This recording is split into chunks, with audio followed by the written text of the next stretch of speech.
Who, who, who, who, who, who ready? We ready. Who ready? We ready. Who ready? Who? We ready. Who? Who ready? Who? We ready. Who? Motivation to use only. Mentally feel like Kobe. I'm like Jokic with the rock. You physically couldn't hold me. I don't care if you pushing 40. You can never little bro me. Euro step like Ginobili. From young OG to the OG. From nosebleeds to floor seats. Circle stronger than Cuban links. My gold dance, your gold plated. You verse me, now that's the reach. We ready. Who ready? Hey, what's up, everybody? This is the One and One Sports Show. I'm Shawnee. We got Dante and Mr. Bennett. So I'm over here keep peeking at this Women's World Series, College World Series between Texas and Oklahoma. Oh, you're into it, huh? They be playing some good softball. Mm, I think Texas has, Oklahoma is a juggernaut in right, college softball, but I think Texas this year is ranked number one. right. But they path cross again, even before they play this season. I'll admit this. I don't watch it often, but those girls, especially those pitches, are like fierce. I mean, have you guys ever went up against a female pitcher trying to hit a softball? It's what they're about 65, 70 miles an hour. They don't move like a baseball. I mean, one thing, baseballs don't go up; they always tend to go down. Yeah, But they have this rise and fastball and stuff like that. right, It's just confusing the hell out of men when they play against them. right. Matter of fact, I saw Texas. They won their last game versus Stanford. That was a close one, 1-0. But the pitcher they was going against, she had an ERA of 0.5. I'm like, what the hell? So they like throw some untouchable pitches or whatnot, but Hmm. yeah, it'd be fun. I like the energy they I used to Yeah, go I do too. watch Like I their said, I games don't. at Yeah, TV, yeah. I never like watched it dugout checks often, and all but that. right. Is there a professional softball league for I the think ladies? so. I I think they believe there's do. one, but Well, I know it's one level professionals because they do have like Olympics or stuff like that, or Hmm. kind of play like a world championship type. So I know Right. that's a level of professional softball. Matter of fact, they do. I don't know the teams, but I remember like Jessica Mendoza and them. They was playing on stuff like that. Right. So But what's the what would you rather watch? Would you rather watch a women's college basketball game or a women's softball game? What do you think is the more in entertaining? today's time? If you're just talking about during the year, I I think the softball game may hold my attention a little bit longer during the regular season. But by far, if you're talking about March Madness, it's women's. Because it's just different energy level. yeah, I love hoops, so I'm gonna go with the women's hoops because it's like it's to me it's interesting to see. All right, she's got another championship, and somebody like Don Staley. I'm not saying you got to win as many championships as Gino because that's a lot.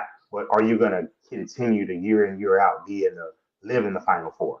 Like even when those years where you look back and they got two losses, they lost a tough one to like when they was in the Big East to Notre Dame, and they lose in the tournament to like a Stanford. So can you have that kind of standard for yourself? And I want to see if Don can do it. I want to see, basically can these other programs can you get a girl like Juju Watkins and can you rise up? Like that's interesting, story plot to me. A lot of time they do because recruitment, in college is half the battle. And Yeah, once that they is. establish themselves like one of those powerhouses and they respect the sport, oh, the incoming athletes, they get their attention. Like they won't have no problem picking up the best of the best that want to come to South Carolina. Now, one school is going to be interesting is Iowa. 'Cause Caitlin Clark basically was Iowa, Yeah, that was and our. now that she's no longer there, uh, but, I mean they wasn't a bad team, but they definitely wasn't on a level like No, South Carolina, UConn, Baylor, Stanford. They weren't on Tennessee their back in the level. day. They Yeah, really didn't not. shine up until Clark got there, but now she gone, and the head coach recently retired from there.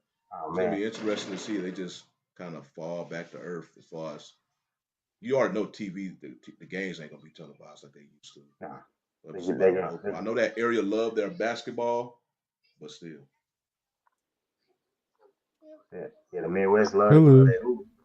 But so where you guys want to start with today? Because you know we got the big I we was see trying Mr. to look Bennett up here that. repping.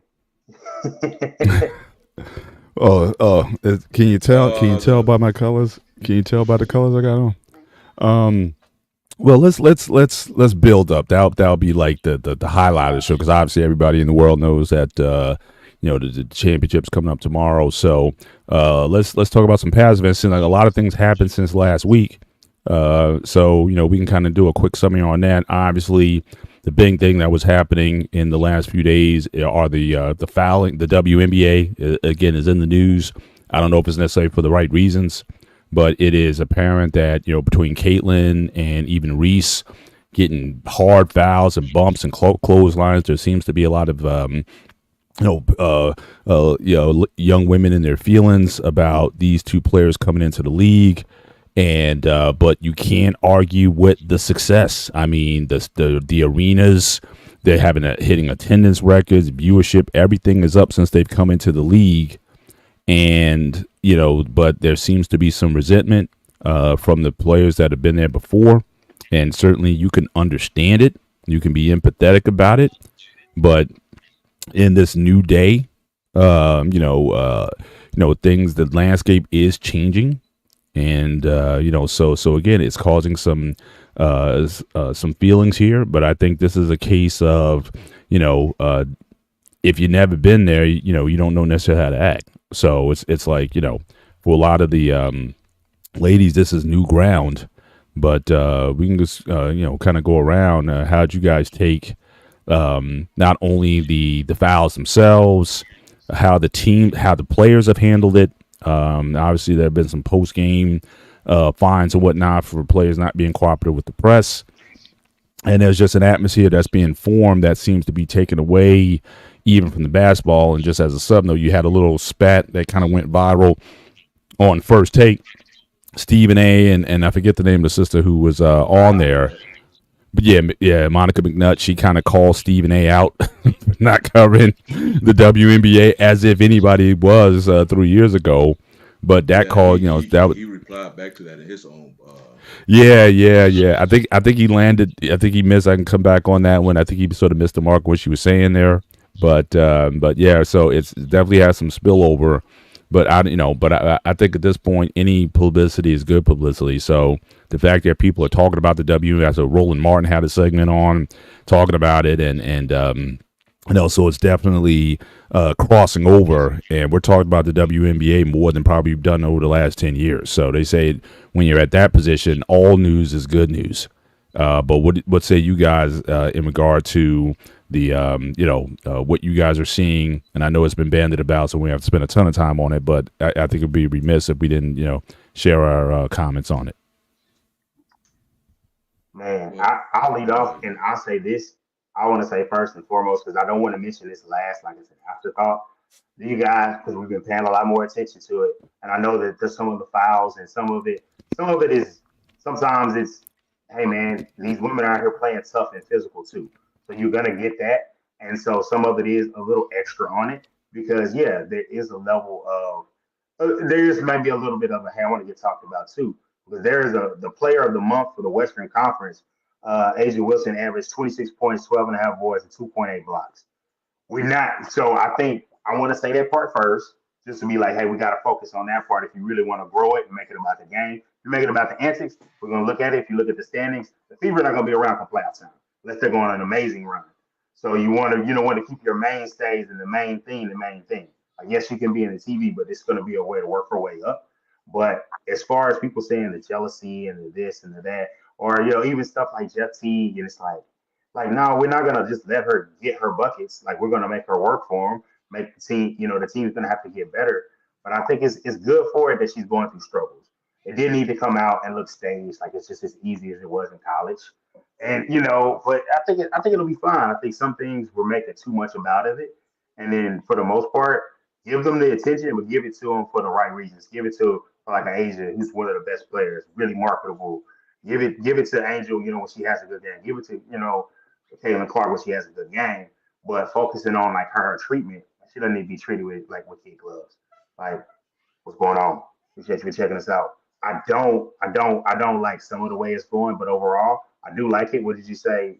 Attendance. Well, attendance is up and the viewership. That game that was on, I think who was it? I think it was the Fever and the Sky. I think it peaked at like 2.5 million, 2.2 over 2 million viewers, and the average is like 1.4. And like, yeah, Trey, like you can see some jealousy, Trey. You can definitely see some jealousy. But some of it is they might give her guidance, but when you get on the floor, I'm not your friend. I'm your competitor. So I feel like it'll all balance itself out, and hopefully she'll, next year she'll win more games, and it'll be we're talking about her winning. You know. Well, what I'm noticing about it, especially with the whole first take thing, they both was making points, but McNutt, she was really focusing on the competition of Hmm. WNBA, so it wasn't. We don't know why it was really being blown out of proportion just because of a hard foul, which I agree. I thought the foul I didn't really have that big of an issue. I mean, my if the I guess the highest level I'll go to, okay, why was that not a flagrant foul as far as in the game? But once the game is over with, I'm not even thinking about that anymore. I didn't think it was going to be a topic of that type of discussion. It's just a call. That's okay. This is a common foul that was determined in the game, and then you move on. And the guys, it was Stephen A. and Sharp, they was both saying about how the there's some women in the WNBA who are jealous of Clark, Mhm. and which I see that too. I don't want to say all of them are because some of them recognize the thing about it's hard to compare this with any male sport unless you go all the way back. You would have to go all the way back to the Magic and Bird as far Right. as remember how Hmm. the sports public was reacting about these two getting this type of shine. Right. Because the thing about WNBA, you wasn't at this level. Right. You was always trying to figure out how to get more eyes on your sport. If anything, have the women support your sport more. But they did focus a lot more of wanting the men to support their sport when the women was Right. the ones who wasn't really supporting it. Right. Because the women have shown they will support the sport. Because they are the main reasons why the three big male sports are as high as they are in America because women support those sports. So you're like, okay, go support your fellow women's sports, but they didn't do that. But now they look like they're coming on, and if Clark is that player that really drives that, like Stephen A. They was like, okay, take advantage of this, take advantage, get all these opportunities, which Hmm. you saw some women are, the easiest one to point out is the whole charter flights thing, and you hear some because not really as far as the women's play on the court that you look at as far as jealousy. It's the like it's the really when they go back and get on social media, they be talking trash about Clark on social media. Yeah. Like Yeah, but they don't want to. But they don't want to bring it up in the press conference, though. They're like, I yeah, got but nothing to say. But then exactly, they go. They go chirping right after. that's what people like is men be like, man, this is what a jealousy because y'all call it y'all the one who go on your own respective social media and call her out. Hmm. So it's I'm actually just keep thinking about okay, was this like how it was when I don't remember this really with Jordan when he was taking the NBA game globally. I mean, of course they wanted to compete, like hell, like the Pistons on the court, but I can't remember. But I was younger and social media wasn't existing then, so basically if you didn't hear it in your local barbershop or whatever, or they didn't talk about it on a news station, because we didn't have all Hmm. these opinionated shows. You had to be like a legit reader to Hmm. be like columnists. They were the Hmm. only ones who was allowed to actually give these opinions. Everybody else had to just report on the sport, and so it was the access of everybody's opinions besides your local friends or whatnot. You really didn't know, Hmm. but to me it's the foul. I didn't think it was that big of a deal, but it's kind of like a gumbo of things that I think that could be said right now. Right, Any of them right. stand out to me as the own WNBA players, trolling Clark on their own social media pages, and then just and it's really this whole with the WNBA fans and whatever the new people in there now. It's Hmm. this whole us versus them type thing. So Right. now Clark didn't start this. It was really Clark fans in college that Yeah, started this whole. 'Cause I remember it started when they played against LSU, and now it got to the point where folks just they wanting Clark to fail, and she never even said anything. She's just a yeah. traditional competitor on the court. Her you may It's see the her fans. emotions on the court, and that's it. It's the fans around her where it's like you can see it sometimes. Like I met a woman in the airport. We had a conversation, and that's why I knew I was like, okay, this is big. I'm having a conversation in the airport in Los Angeles about Caitlin Clark, but she had a jersey on, and I was talking about how good she was, and I was like, dang, she's kind of changing the fabric with the fact that some of the fans and some of it, politically, the right wing crowd is like she's the, and they kind of turn a blind eye to her throwing an elbow, and this is like she's a ball player and they kind of put her on a different status, and it's like she's not at that status on this level. You guys kind of got to take it down a notch and let her earn her lumps, you know. And it's a good for her if she takes it and she's as great as she can be. She'll end it up being something really good if they do this right. If she gets the right coaching and she has the right mindset, which I think she does. So it's just like, yeah, so people, I'm with you, Shawnee. To me, this just comes with the territory. This Come you with it. want attention. This is attention. Competition. This It's is attention. attention. Because look at And LeBron James. That dude is the most scrutinized professional sports player I ever seen. Everything he does gets scrutinized, but he has that attention on him. Right, So if you want right. attention, you gotta take that good and the bad. Yeah. Hey, what's good, Trey? How you doing? Good to have you on. That boy's hustling for that ball. I yeah, heard that. I heard that. I wanted to talk about a side note on this story. As we saw, and I think we shared in our back chat, there were some comments by Matt Barnes, former NBA player and quote unquote enforcer, where he was talking about how he was asking the question, "Where are her teammates?" Or in particular, where is the enforcer? I guess on the WNBA level, if you know your golden goose is getting hacked again. Like I don't want to said not forget about it. Said Reese also took some hard fouls. She basically got clotheslined and pulled down by the neck. So where was the enforcer to get in there and send a message to the other team? So I don't know if this is necessarily an aspect because I admit I don't watch a ton of WNBA basketball, but I don't know if the idea of the Charles Oakley or that kind of player who's just going to go in there is like, nah, you're not gonna do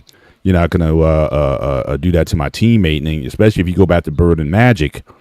Certainly, they were much more talented. And I think Trey made a point. Yes, Caitlin is not Bird, and Reese is not Magic. Granted, but they're certainly having an impact on the marketing and the attendance of these games, which can't be denied. But that being said, the NBA back then was a very rough type of basketball. So, you had guys on the Celtics like ML Carr or whatnot who'd be willing to throw some hands if something was going to go on. On the Lakers, the Lakers that night, if you guys watched that HBO series on the Lakers had some dudes on that team that they actually had to get rid of at some point. But they weren't going to go and be hurting Magic like that because they had some guys out there who they knew who were going to go and do some things. So Matt Barnes is asking the question today: who is going to be going to be stepping in? And again, I don't know how much of that is a part of the women's game. But what did you guys think of his comments? If you got a chance to see him on, where her teammates come into her defense to make sure that stuff gets cut out and let the players sort of police themselves, then rather than having the league come in or you sending tape to the league office and all that kind of stuff. When the player's going to say, "No, we got this." I believe Austin Rivers made a similar comment about enforcers as well. I I, I guess men. I think men just more comfortable doing that. I mean, they have no problem getting physical with a opposing team if something like this happened. I guess you don't really see that too much in just women's sports in general. I Mm-hmm. don't really know. Can't remember women just being playing this enforcer role. I just can't remember that. Maybe they are. Mm-hmm. I don't know.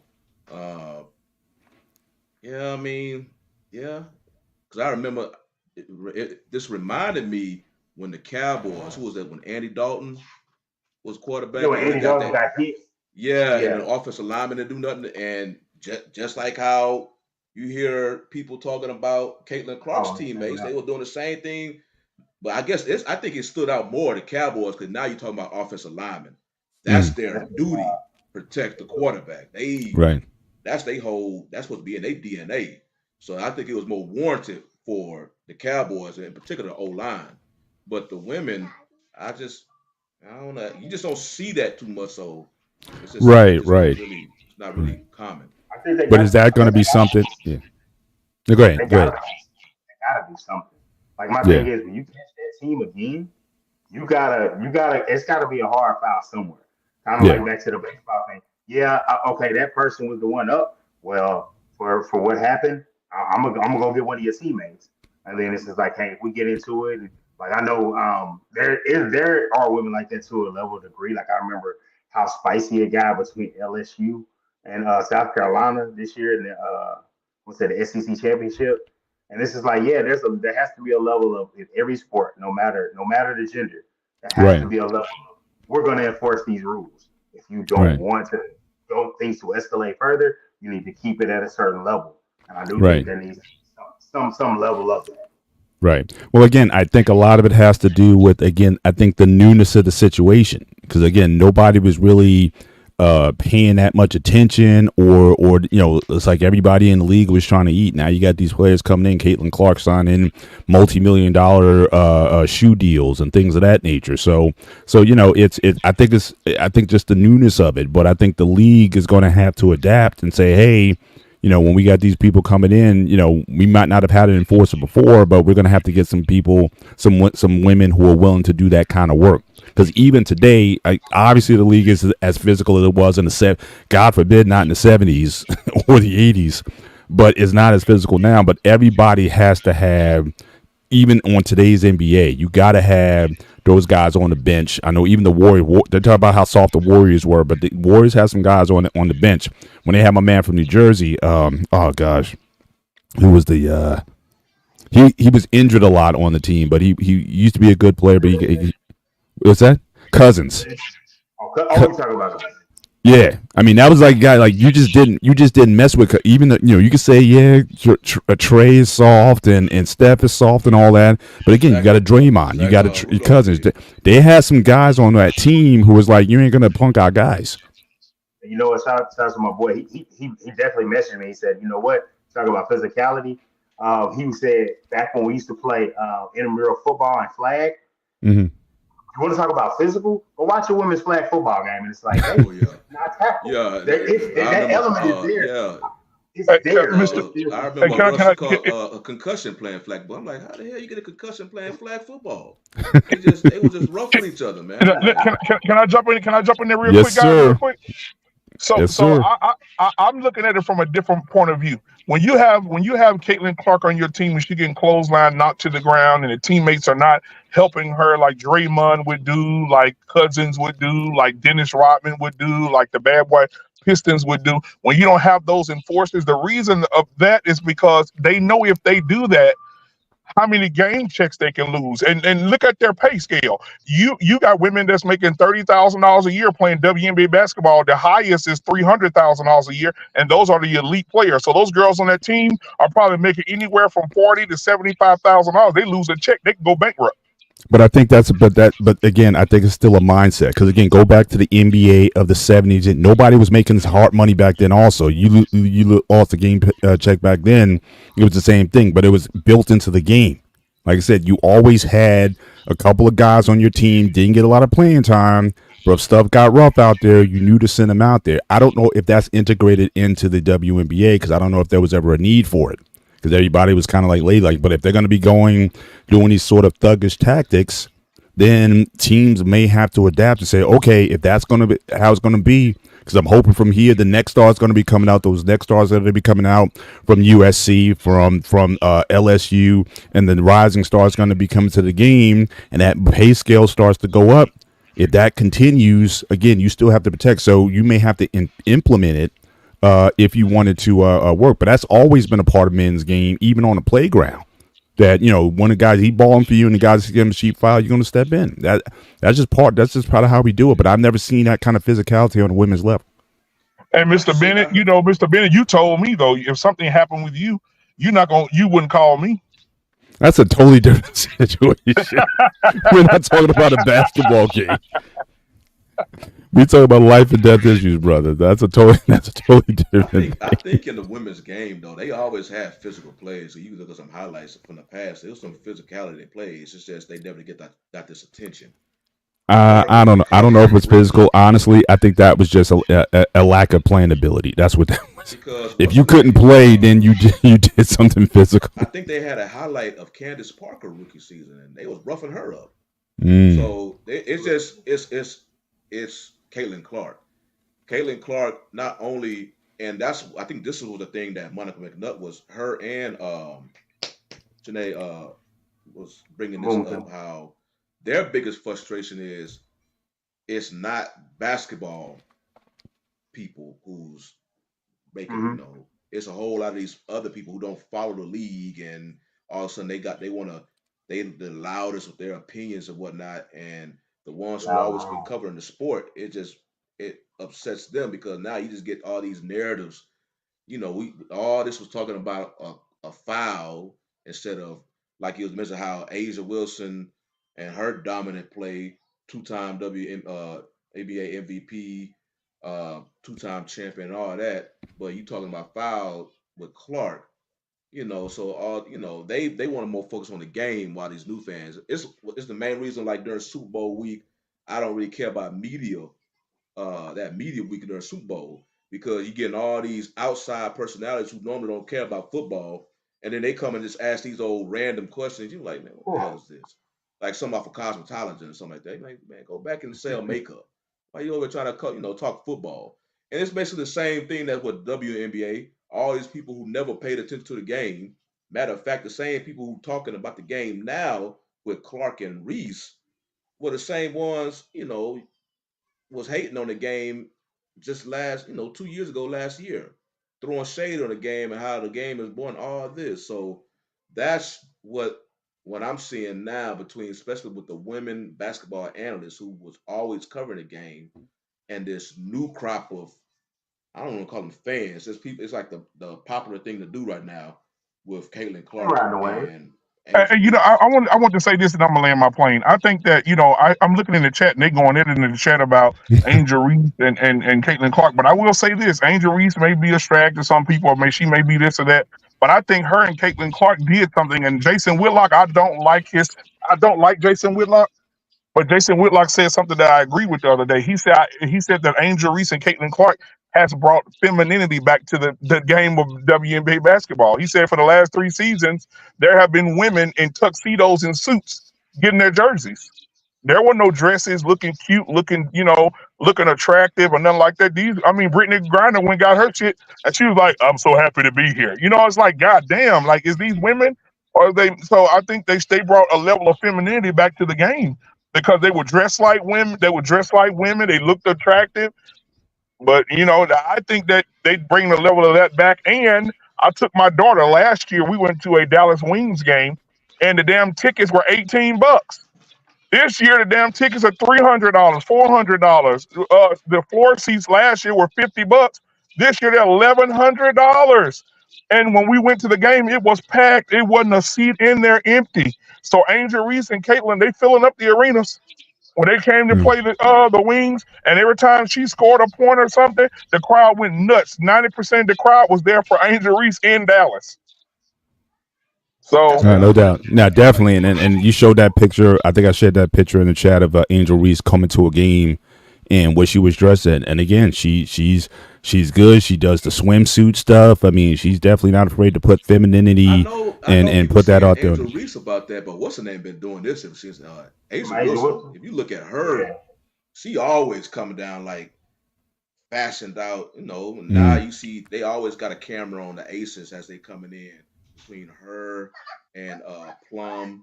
So it's some women. I remember Lisa Leslie. She used to dress up, but yeah, like Yeah, but Lisa Leslie look like a deacon at a church, though, man. Let's come on now. but They Asia got Wilson, one she that definitely started always every been coming down time. like she coming down a runway or somewhere. Her Mm. in game fashion. I'm just saying they Now, now, certainly bring the now, Trey is physicality. right. Trey Trey is Trey's right. like they're Skylar not feminine. Diggins. Skylar Diggins. I think if she would have did a little bit, well, Skylar Diggins is tough now. So Trey, Right. I agree with you on that.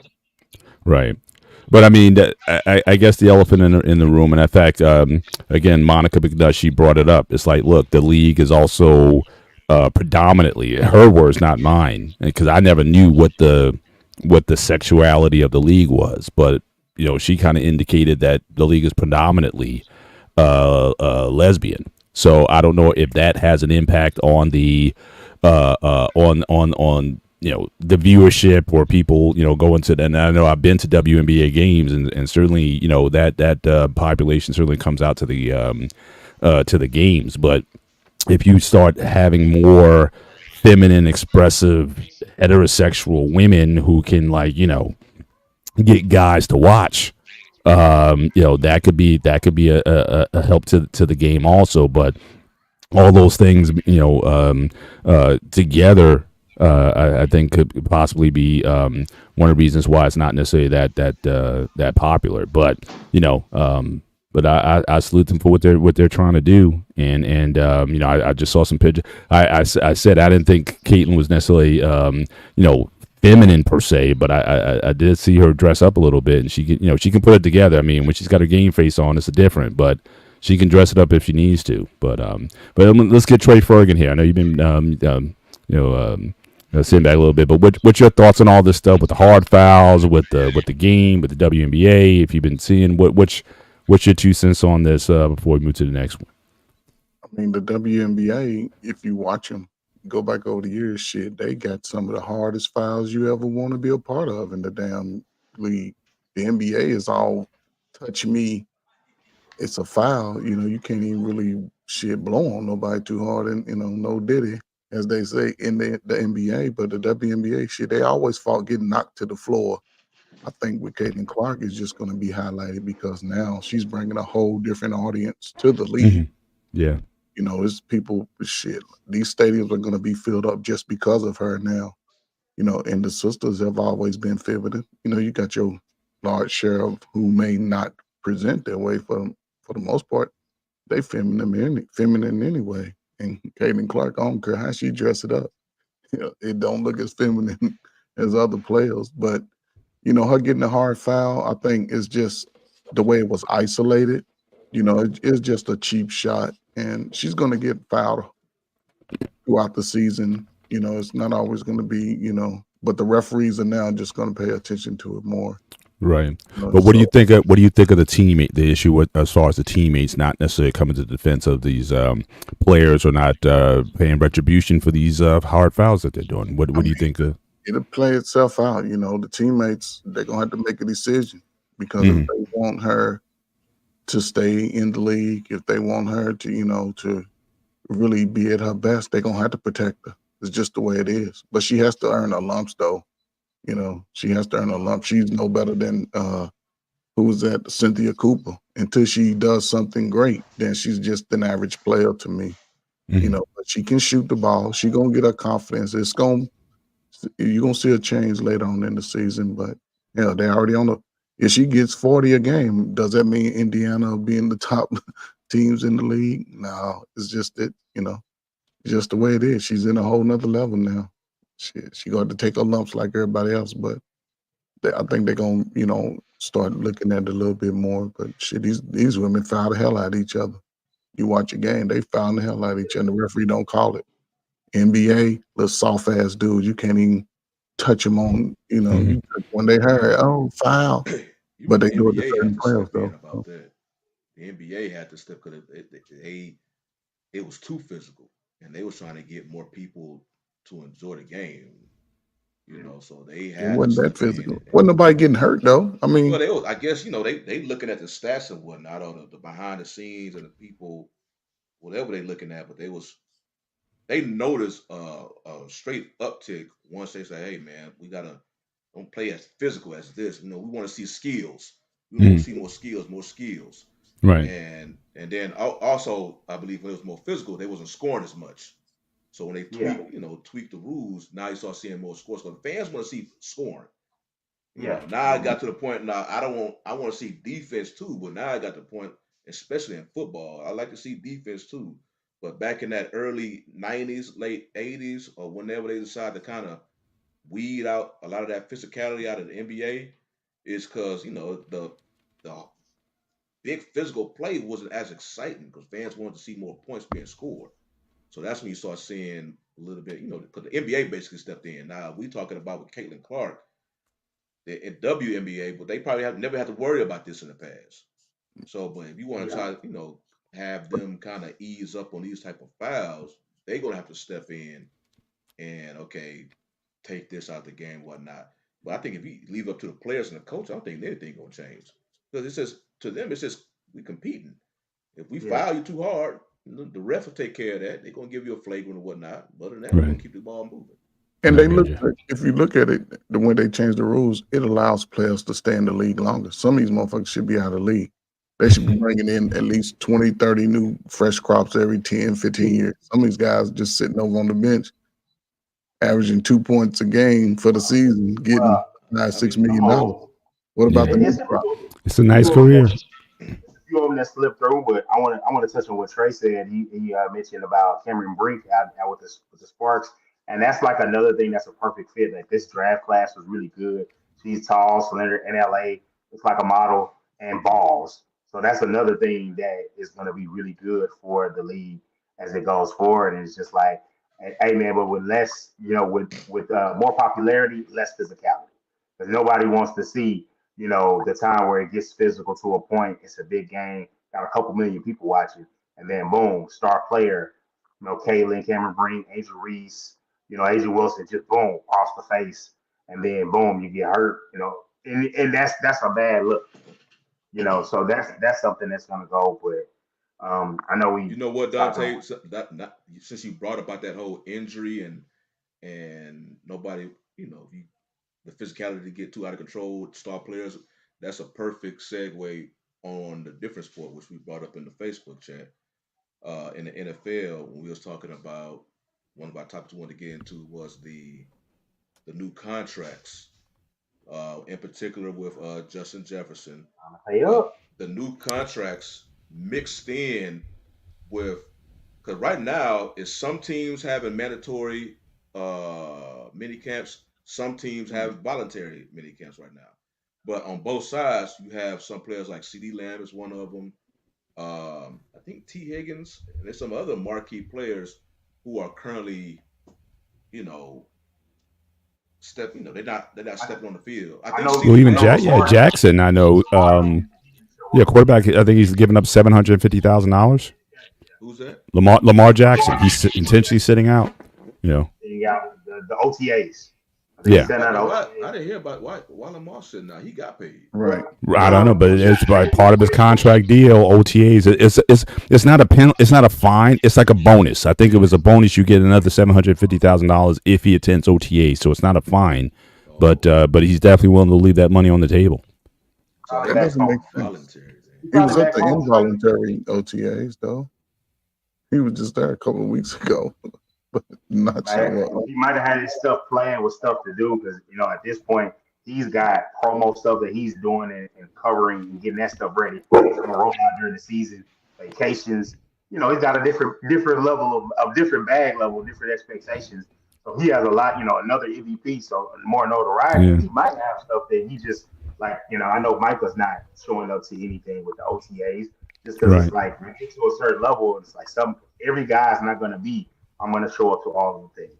So Right. I fully understand it as a fan of the game. My thing is, if you're there for the mandatory camps, you're working out in the off season. We're going to be able to tell if you're not there, if you're not working. So if you show up and you show that you're in shape and you get into football shape, I have no problem with you missing out. Would I like you to be there? Yeah, but I'm human and I know this is still a job.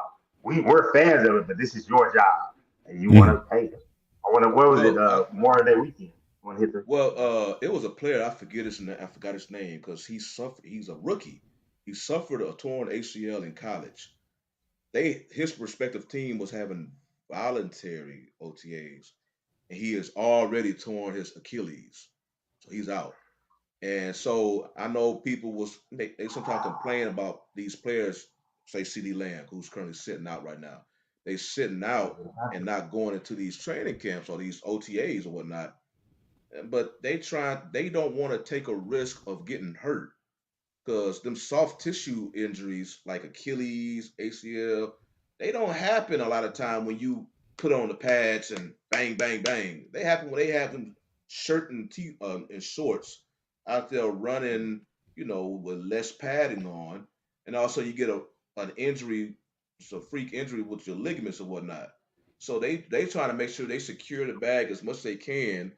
Give me my money because you already know if they as soon as they get hurt, if they go out there with these OTAs and get hurt, their worth just drops, and then they not gonna get paid no more. Who's Now, that got hurt? which Chris Godwin. brings me to Kirk Cousins. That's amazing. He got his money right Right. after his Achilles, but normally that just don't happen. You're right. Stock just drop, Indeed. especially that type of injury.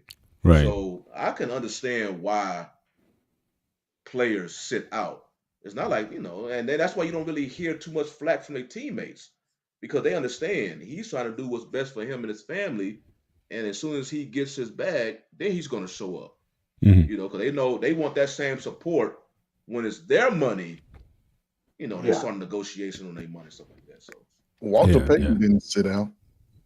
Some man, of it's the completely greatest never different sat times, out. though, man. They don't. I mean, it's a different They didn't time. have the money. They didn't have the bread either. They were making $100,000 back then. But So I again, mean, They had summer jobs. they look at the players. they Are sold looked at, insurance. the players are more. They looked at a little different now. They're more of an investment. That's what they Yeah. look at. I mean, Yeah, I hear. Yeah, some of I these hear you. players. I mean, I agree. I get it. Contract year, sit out. But what's wrong with just showing up and do like some of the players do and just walking along the sideline? I Some of think them that's just what I think show up. CD Lamb is doing that. He's So there. I think He just Lamb doesn't is probably participate in the there and not drills. working out. He's probably Yeah. because it's mandatory. He's probably there and not working out. And Mhm. like I said, that's why I kept the time to pay up this week. It's like when you got the guys like Justin Jefferson getting the money, and then the national shows are picking it up. You put his numbers side by side up to Jefferson's. Like, yeah, Jefferson. You could say, hey, Jefferson's the better player, but you can be like, hey, this guy is in this certain ilk, this certain class of guys that is young in his prime, and he wants his money, and like Cowboy shit. You know, Steven and them gotta come off the Chiefs stuff, and they need to give him his money. And just like the Bengals and Jamar Chase need to give him his money. Now, see Higgins, Yeah. that's one where I'm like, somebody's gonna pay you. Right. I So what do you wanna think? What do you guys think the ceiling is? Because I mean, obviously, I think Amon St. Brown was the first one to kind of send waves to the league with his $30 million deal. Now you got Jefferson just got paid $35 million plus. So what do you think for your guy, CeeDee Lamb? What do you think the Cowboys are looking to pay, especially since they also have to? I guess they're going to be committed to trying to keep your quarterback for the long term. So he's got a deal coming up also. So what do you think that this is going to land? 34, Me, 35. me personally, I don't think Lamb is going to get Justin Jefferson's money. It's going to be somewhere near it, but I don't think it's going to be over it. Just simple fact because right now, Justin Jefferson, of course, his on-field talent is what's getting him paid. But you got to remember, he doesn't have his quarterback no more. Not because it's not there no more. So the Vikings are basically paying him. Hey, this could potentially be. It kind of remind me of. He could be the face of your Hopkins. franchise, quite frankly. Yeah. It reminded me of Hopkins with the Texans, but the thing about Texas, they want to pay Hopkins, so they traded him.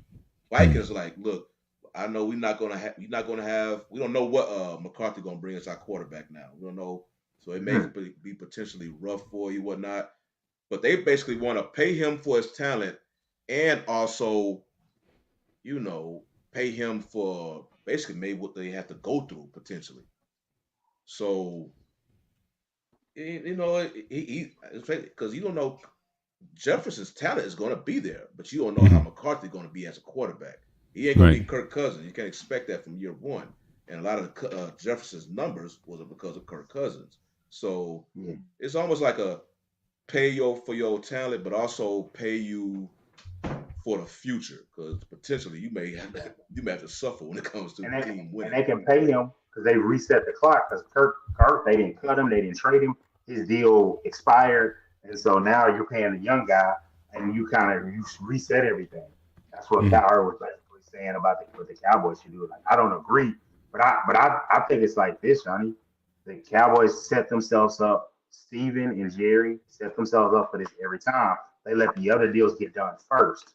You should run to the table to get that deal done, and then because the Yeah. longer it plays out, it's like your agent is like, let's wait to see what he gets. Because the NFL, it's not a hey, I'm better than you. It's a you sign the deal first, and I'm gonna sign last. Sometimes you Right. get it, like Demarius Thomas and back in the day, Des Bryant, they signed their deals like within hours of each other. Because it's clear that the agents were in communication, the teams were in communication, because they're trying to set a market. And I think he'll get a little more. I think Chase is going to get more than that. And I couldn't justify paying T Higgins that and Chase. Like I don't think T Higgins is in that class with these guys. And he's really Right. good. He could prove me wrong and come out with a new team. I do think he probably needs to go to a new team to get Right. paid because the big league cheap as hell. Right. Speaking, let's move on from the wide receivers. Let's move to the running backs because also this week McCaffrey got a 2-year extension for 19 per. And so, we've been talking about the devaluation of the running backs, and obviously, they're not going to make as much as the receivers, but there has seemed to be some movement. I mean, we know what Barkley just got. You got Alvin Kamara with the Saints. He's getting getting 15 mil per. The running back in Indianapolis, he's getting about 14, 15 million per. So again, if McCaffrey is he again setting the market, or do you even consider McCaffrey in the same line as a running back, or he's like just that utility? He can receive it, he can catch it. Are you looking at McCaffrey as pure running back, or is with that deal will that be set in market? Because my personal interest, I know we didn't give our guy our running back Harris, we didn't give him the 5-year extension, which would have been about, I think it's like $7-8 million. So they're going to let him play through the season, but then they're going to have to renegotiate later. So they may wind up at the end paying more than if they would have just picked up the option. They would have saved and sell some dollars. So what do you think of the McCaffrey deal? Do you see any shift in terms of how the league is valuing the running back? I mean, Barkley getting 15 million, I thought was huge, just given the fact that with his injury history. And it actually was it 12 or 15? I forget. Was it 12 million or 15 million? I think 12. I think it was okay, but it's still. But given his injury history, still he got a decent. He got a decent coin. So, what do you think as far as the running back market, the McCaffrey deal? How do you think this shakes up the running back position? It could age badly, but the only thing about it is with the 2-year extension, I'm looking it up. He turns 28, which is 27, 28 is the danger zone for Yeah. guys that get a lot of carries. I want to say I'm looking here. He's got career on his carries. He's got almost 1,300.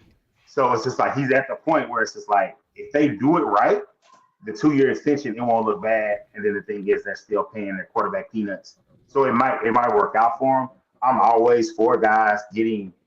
I'm for guys getting paid, but also why not be smart about it? I always say with the running backs, after you get through year 2, it's time really to start looking at negotiating to lock him in after that 3rd year. So that Right. way, you pay him the big money, and then by the time the deal is up, you're not looking like the Cowboys did with Zeke, where it's just like, man, you paid him the big money, and then you start a decline in production. It's Right. all about Right. paying the guy for the production. I will say this: Derrick Henry, they got every dollar. He earned every dollar he got, and I don't think that was a bad deal at all. Our team's got to be smart about it. I'm all for making sure every NFL player gets their money because the owners got theirs. Pay these guys and be smart with it. Don't give the 29-year-old the 6-year deal. He needs a 3-year deal, but to be compensated correctly.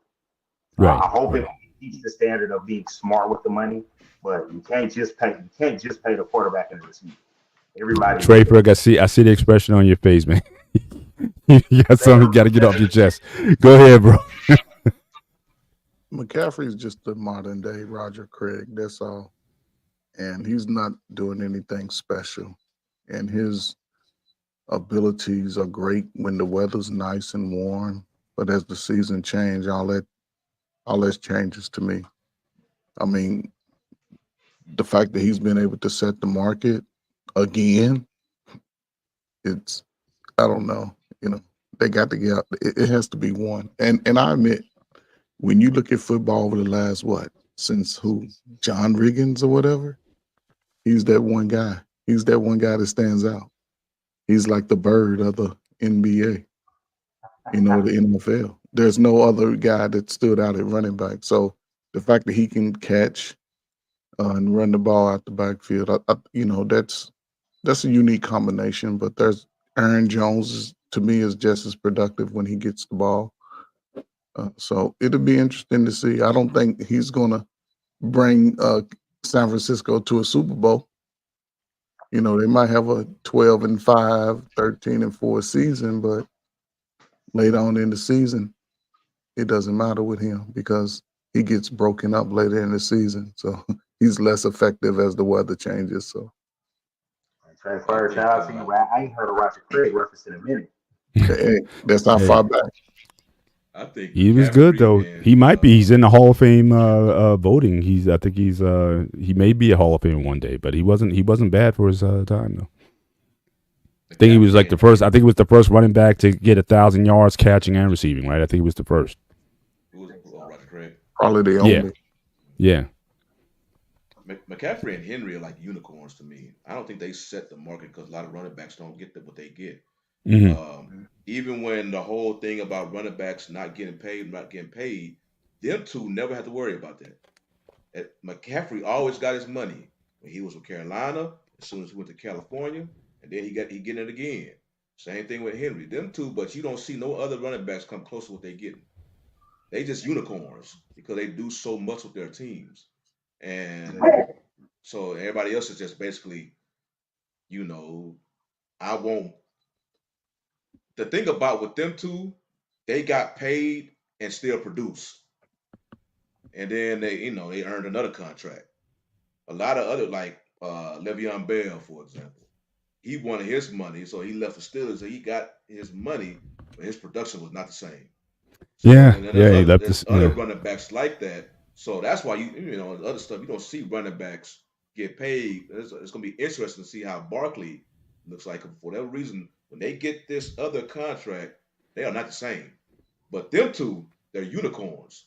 They the first ones I've seen in a while that got paid and still they productivity it didn't fall. Some of it in case it rose. Yeah. So it's just like I don't look at them as far as setting the market. They just different. As far as I'm trying to think of other running backs who would, like I said, I guess Saquon was the only one really. He got Aaron Jones. I forgot was he getting? He was in the contract year this off season. Nah, I keep forgetting. Yeah. There was so much of them at the time. I just remember when they all was getting together and fighting, for running backs to get these contracts or whatnot. But them two particular running backs, they always was getting paid. Matter of fact, they were getting they got second contracts and a third. That's rare for a running back. But their productivity on the field never dropped. So that's why they get paid like that. So I don't just wanted just for perspective, just wanted to kind of give the top 10 running backs what they're making. So again, McCaffrey's deal, 2-year extension, $19 million. Alvin Kamara's getting $15 million per. Jonathan Taylor, 14. Saquon Barkley, 12.5. Josh Jacobs getting 12. Joe Mixon, 9.875, and then you got your Henrys and DeAndre Swifts. They're in the $8 million range. So that's really kind of like your top 10 in terms of what these guys are getting now. And the youngest guy on that list is DeAndre Swift. He's 25. Everyone is actually Jonathan Taylor is also 25. So that's kind of where it is at this point. Okay. Up next, I always say it because if you look at that list of guys, most of them were drafted higher, and those are the guys that are going to be able to push because they have more valuable. Because you always carry that pick with you.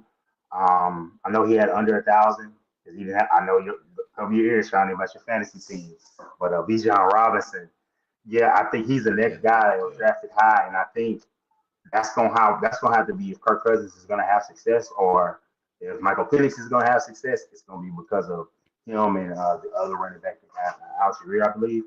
Then they, having that running game, because I'm gonna say they got their line right. They're one of the few teams that got the line right and had the other pieces, and then they went and got the quarterback. So Right. that's gonna be interesting to see how that carries on. Because I will say I'm glad we continue to talk about it. Mike continues about the running back and seeing how they compensated, especially with these salaries going crazy. And Yeah. the gambling money is on the way, and by this next CBA, that's going to be full on there. So there's no reason not Like to pay. So, like I mentioned in the past, it's just a double-edged sword with the running backs, man. Because you want them to get paid, but I fully understand why they just don't get paid like other positions. Your position is too much. There's too much abundance in it, man. Teams can literally just go find they can replace you with another running back in the fourth round for a Mhm. whole lot cheaper. yeah, And like we just mentioned, a lot of time when these running backs get this second contract, their productivity drops. So you look at all the numbers, like, why is it worth us, giving you all this money? Might as well just Right. let you go, because we know if we address this position in the draft, there's a good chance we might find somebody to. We don't necessarily may have to have them do exactly what you did, but if we're a good team, as long as we put a stable running back there, that will keep our defense honest with our running game. We don't have to have an all pro running back all the time. But many times when you get an all pro running back off that one season or whatever, they're gonna be looking for their money and they be like, well, we don't want to pay you no more because then now they worth gets too high. So Right. it's it's like a double edged. It's unfortunately it's a position that I understand why running backs get frustrated with the lack of money they get paid. But you look on the other side, it's like, dude, they can. I don't want to say easily replace it, but I think it's a higher chance of them finding your replacement in the upcoming draft than any other position in the NFL. Right. Right. So it'll play right into what we seeing in the NFL. Fuck playing running back, play receiver, play other positions because yeah, it's gonna be coming a passing league anyway. Just Mhm. learn how to catch out the backfield. If you can't catch, work on your catching out the backfield. Best thing to do. Ain't no sense in Mhm. getting hit for the minimum amount that they using you for. Because they, like you said, they can go second, third round. Yeah, you can go to some of these Division II schools and get a good running back. So Hmm. it's not even worth playing the position anymore, and it'll probably phase itself out. You say that now. Wait until December, though. That's what I'm saying. Exactly. If and they the look thing good is, in the summertime, I'm gonna land the plane on this one. It's Mm. gonna happen at some point. Some coach with good job security is gonna find him a nice back. He's gonna look up and he's gonna randomly find. He's gonna get some tight ends that can block a little bit. You talk about back in the day, with good enough to hold point of attack, and a fullback, a guy that's a linebacker that, hey man, you can't really read the field that well, but you're physical. Come over here. You got enough athleticism. Come over and play fullback. And you're gonna look up and you'll be like, man, they running out here with two tight ends. They're running out here with a full. They're running power I. Are you gonna look up and it's like, we got these 230-pound, 220-pound linebackers, and you got a big old guard just coming up and attacking them, and it's gonna get ugly. And Mm. but it's almost there. Like Bill Belichick, if he gets another gig, he's someone that's crazy enough to do it. You flip it and just be like, we're gonna go totally opposite what everybody's doing. It's gonna Right. happen at some point. We're getting Right. there. You just mentioned. I know we need to move on, obviously, to the main topics, obviously, the finals tonight. But one thing you just mentioned that I don't think we've ever talked about is the change at linebacker. It seems like back in the day, you 6'2", 250, 260 linebacker, that was like standard. Now guys are getting smaller. They're in that 225, 235 range. If you are like 6'4", 260 or whatever, they're going to put you on the edge. You're going to be an edge rusher. So it's like you got the edge rusher, and basically the linebackers are essentially like bigger safeties. I don't know. Are we past the days of having like a Ray Lewis or some of these bigger or on my side, the Debo for the Steelers? are we past having these massive linebackers playing the position anymore, or is it because it's becoming a passer league, you need smaller guys, linebackers running sub 4.5s now? It just seems like that's been a change that we haven't really talked about, but it seems like that's where that seems to be going as well. I think it is. I listen to a lot of recruiting stuff, and the guy did the recruiting. He's like, the guys that are successful at the linebacker position coming into high school, these linebackers are around 210. That he said that's about the max, 210. Because once they go to college, then they put on some bulk and they come out of college 235, 240 maybe. No more than that, because this game is guys that are just flying. They are flying sideline to sideline. They got to be able to drop and cover. If you get a linebacker that's 250 that can't cover, and then it's almost not worth it because he's only a 2-down player because he can't play. Right. Because they're gonna just, when he's in the game, they're just gonna throw the ball. So they made it get smaller and smaller, and now it does backfire. The Cowboys got caught with trying to have linebackers that were legitimate size, but because of injuries, and they had Marquise Bell at linebacker at like 205. Yeah. I don't want to get into it again, but there is a play where you can get too small, and teams are gonna be like, we gotta play the personnel, run right at him, and he's playing his heart out. That guy's a safety. Put him at safety. It's starting to happen a little bit, but you can't. The big linebackers it's like a dinosaur. It's going extinct, man. I mean, especially if you're not going to be valuing the running back, you're not going to have those battering rams in there running the ball 25, 30 times. So you don't need that big line, that Mike backer to fill the hole. You need somebody who can cover at just as much as he can tackle on the inside. I look at it because, yes, that's how the game is played now. They spread them out. It's more sideline to sideline passing league. But the more successful head coaches, yes, they can do passing, but I believe you still, because the Cowboys are a perfect example of this. They don't have a strong they was very weak up the middle. Mm-hmm. And a good team, they were like, that's why people give the Ravens so much hell when they lost against the Chiefs, because they abandoned it. A good coach are like, damn the passing game. Yeah. That's your weak spot. We about to run this ball up the middle, and you're not going to stop it. So you can, yes, the league is a passing league now, so you got to get linebackers to cover. To me, that can be your weak side and your strong side backers. But that Mike, he's going to have to be a run stopper. Yeah. Because a team now, that's what got what's his name fired for the former Chargers coach.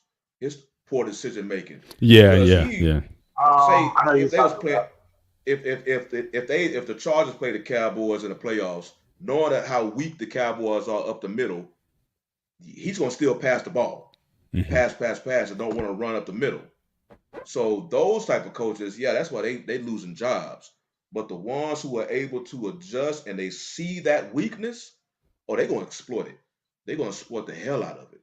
Yeah. So if you follow too much of how the current pattern of the NFL is going right now, which is passing, and you want your linebackers to be able to cover so much, that's cool until many times once you get into that playoff, and now you're playing against better coaches, better tacticians that actually will notice your weakness and will exploit it. And it's nothing like a team that will just run the ball down your throat and it's not a damn thing. You talking about that's a soul killer. That is an ultimate soul killer. So you can sit there and put all these little small linebackers back there, whatnot, and then when you come against a team in the playoff that know how to run the ball, they will embarrass you. So it's like you better keep that middle strong. You can have cover on the edge, but keep that middle strong. But he's got to be able to cover, though. I mean, you're going like we used to have. I remember we had this guy LeVon Kirkland. I would take that. I say that's your primary mission, because you got other dudes. That's your primary mission. Stop, because I don't want to be demoralized in the playoffs because we can't. We literally just cannot stop. I hear you.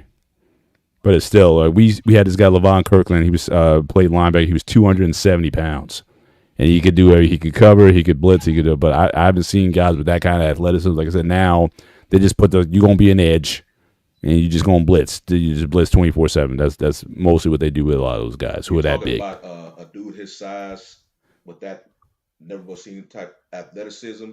That relates to the perfect point with Larry Allen, who unfortunately passed, but his size Yeah, and his strength was legendary.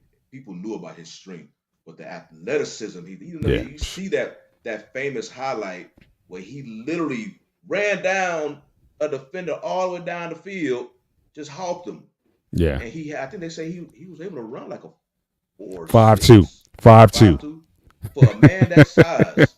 How about 300, how about them numbers, 325 pounds, running a 5'2". So hey, yeah, but let's move into the final segment tonight. So obviously, NBA Finals starts tomorrow night.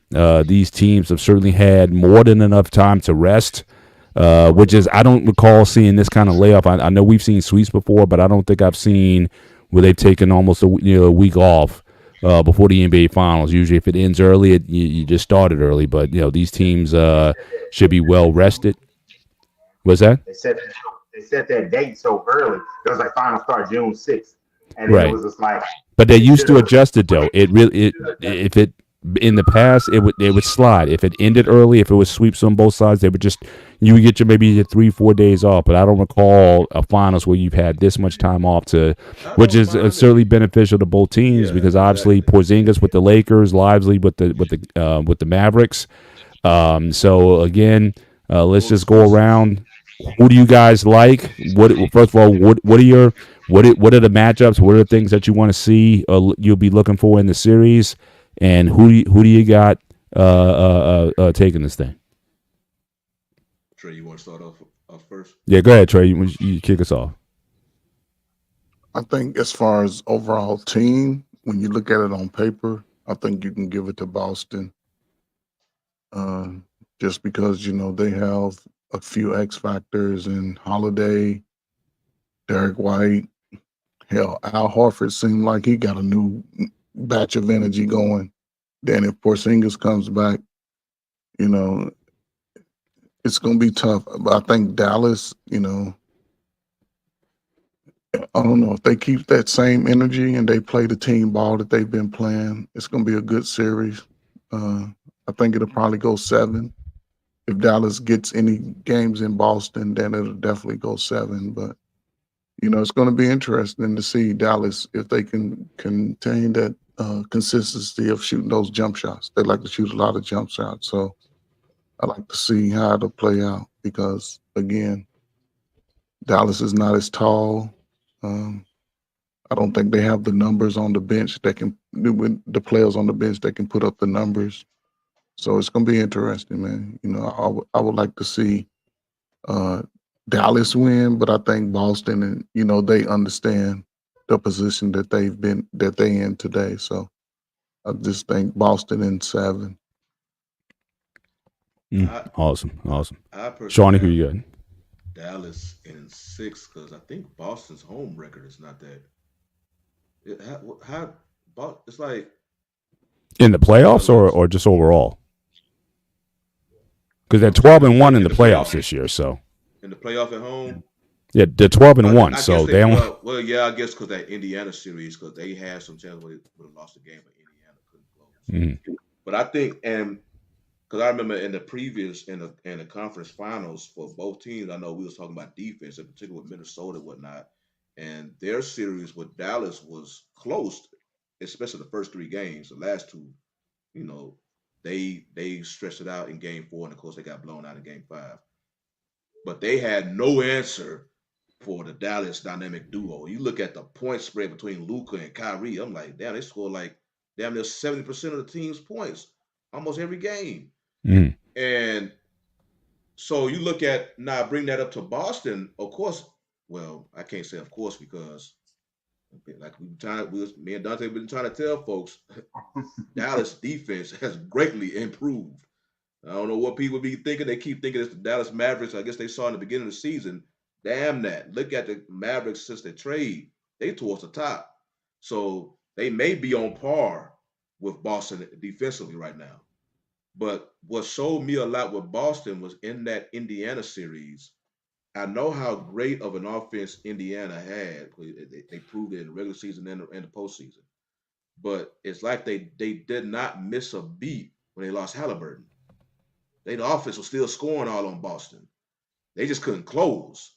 Right. The difference between Dallas, they can score, and you damn sure know they got two closers. That's the difference between Dallas. That's why I give Dallas the edge, because with Boston, I'm like, yeah, you may have, if I'm looking at your roster with 1 through 14 or whatnot, you may have more all-star players on your roster and more all-pros or whatnot. But as far as what I've been seeing in this, I mean, not really putting too much weight on the fact that a lot of the teams they played in this postseason, they was missing their best player. But you play you play with team they put on the court. But in particular, that Indiana series, they really was having a hard time stopping Indiana's offense. Even when Boston was able to stretch it to a double-digit lead, Indiana just came back like that and just we either tied it or took the lead themselves. It's just the fact that they could not close.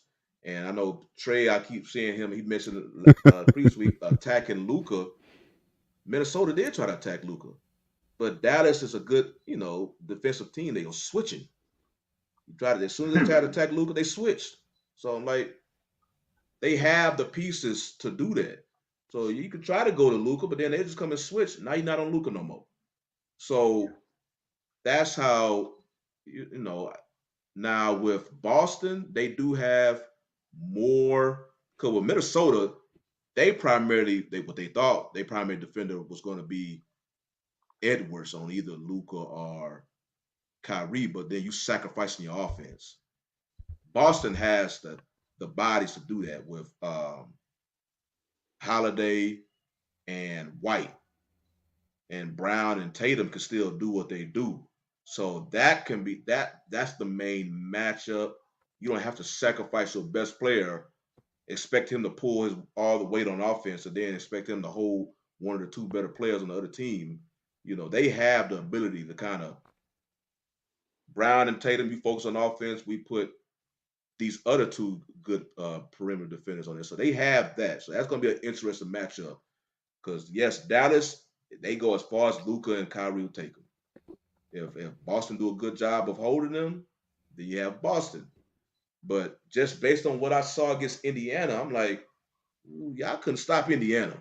As great as the people talk about your defense, y'all had a hard as hell time stopping Indiana. They just committed stupid things in the clutch moments. That's why they can't close.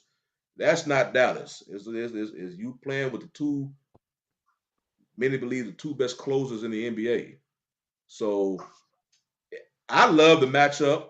I think it's strength on strength, and I think each team can have a potential to exploit the other team's weakness.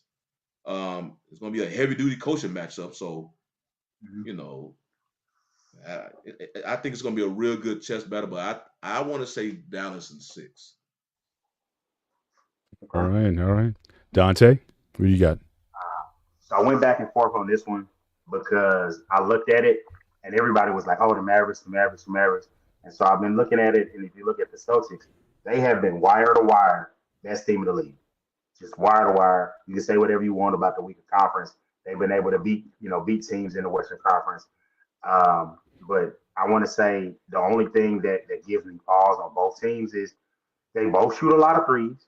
More, and I do think there are going to be those games for both. The Tatum has those where he just can't hit it, not really getting to the cup. They got rim protectors, and the Mavericks will give you that where it's just like, yeah, they shot themselves out of this game.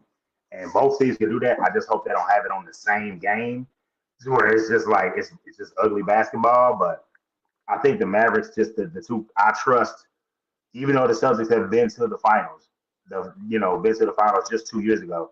I trust Luka and Kyrie Irving and Jason Kidd more than I trust Missoula, more than I trust Tatum, more than I trust Brown. The only thing that I will say is they do have, I know everyone says it about you can't stop a great offensive player, but the Celtics do have the ability to, if they want to put Brown on them, they can. If they want to put, Drew Holiday on them, they can. If they, if they want to put white on them, they can. They have different people they can kind of mix on them and go like that. And I know Trey. I know you said, hey, go on them like Trey. You got to realize, hey man, people have been going that Luka or that's their plan for a minute. They're in the finals. It's not really a plan that's just all that fruitful. So it's one of those things to where you can say, hey, we're gonna go at this guy. Sometimes you got to just play offense and let the shots come where they come. And so I do think it's interesting to have Porzingis. I do think if he starts, I think he's out 5 minutes in. I think you pull him, and then you go ahead and you switch the lineup and see how he feels, see how his wind is. But the fact of that being at home and being that both teams are good on the road, I think that makes for a long series. And I'm gonna go with the Mavericks in this one, in a close one. I think it's a 6-gamer because I think if they up 3-2 and the game's in Dallas, I think they'll close it out. But I wouldn't be surprised. This one I wouldn't be surprised. As much as I don't like the Celtics, I wouldn't be surprised if they won it.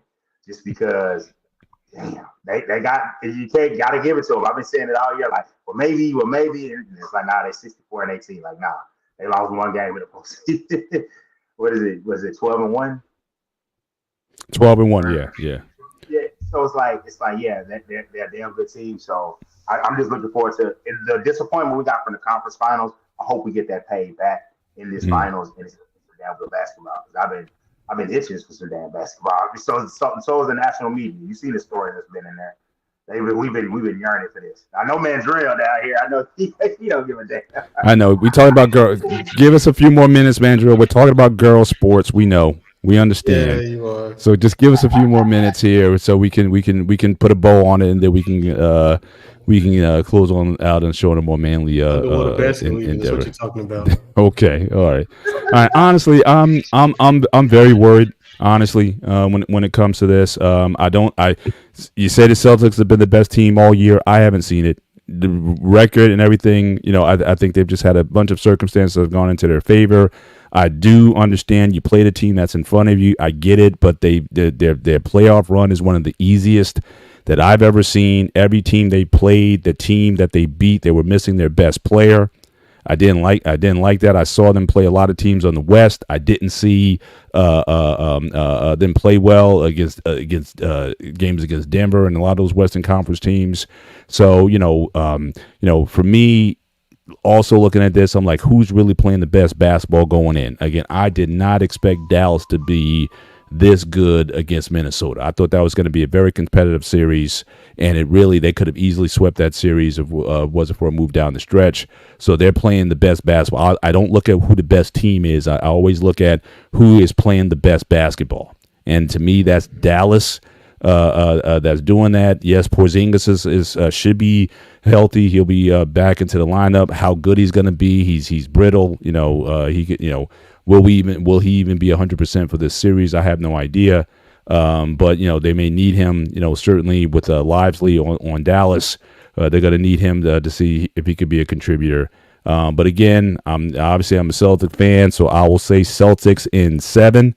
But also, this is a proven year since 2017. You had the Brown and Tatum tandem.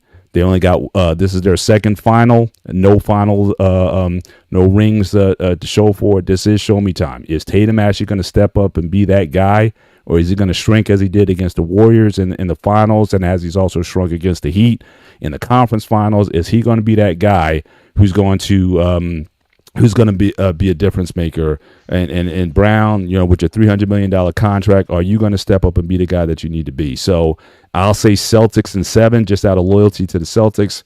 But I'm very nervous going into this series, and it wouldn't surprise me if Dallas won. But again, I'll ride and die with the Celtics. I'll ride with them to the end of the series. So Celtics in 7.